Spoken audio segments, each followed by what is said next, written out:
Hi, this is Saturday, the 19th of December 2015. Just laid the lilo floor down and just let you have a look at it just before I cover it up with paper.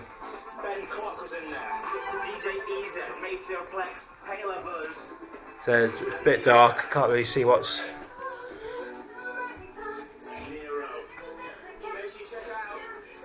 Can't really see it very well. Got a bit closer to see if it'll show it up. There you go.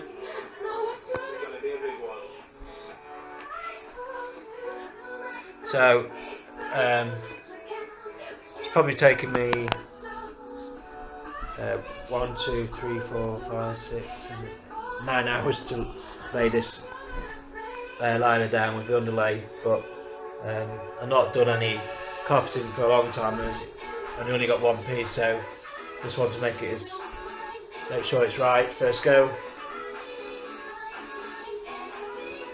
So now next job is to tape the edges up so when I paint the walls and that paint won't go onto the lilo. Then put some cardboard over the top of it so I can carry on walking back and forwards on top of it while I do the rest of the narrowboat.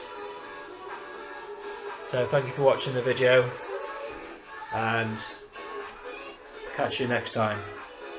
Okay, bye.